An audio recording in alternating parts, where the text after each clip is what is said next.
Hi, my name is Melissa Moore, and I'm from the Howard Hughes Medical Institute and the University of Massachusetts Medical School, and I'm here today to tell you about split genes and RNA splicing. Most of you are familiar with the central dogma of biology, which was elaborated by Sir Francis Crick in 1956.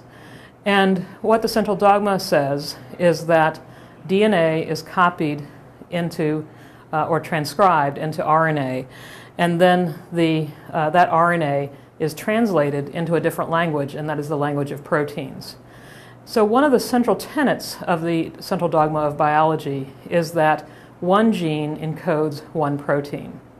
And this is very much true in bacteria, where if one breaks open a bacterial cell and spreads out the DNA and RNA, you can see very clearly that here is the DNA, and as the DNA is being transcribed into RNA, it's being joined by ribosomes. So these big black blobs here are polyribosomes, and those are making protein.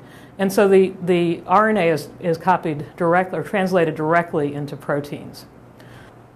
So here I'm showing a eukaryotic cell next to a prokaryotic cell. So these are bacteria next to a white blood cell.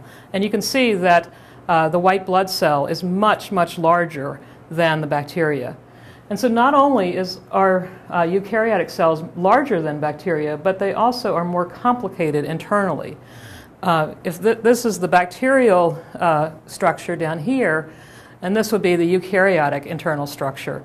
And you can see that in the eukaryote, the DNA is in the nucleus, whereas the ribosomes are out here in the cytoplasm, as you can particularly see these ones on the rough ER here. And so the big difference for a eukaryotic cell is that the DNA is not directly accessed by the ribosomes. Also, in the eukaryotic cell, this is a gene that is being transcribed from this direction to this direction.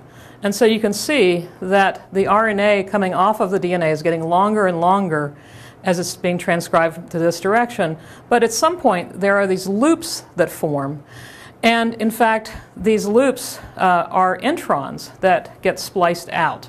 So unlike prokaryotic genes, eukaryotic genes are split in nature. They have segments of them that need to be spliced out before they can be used to make proteins.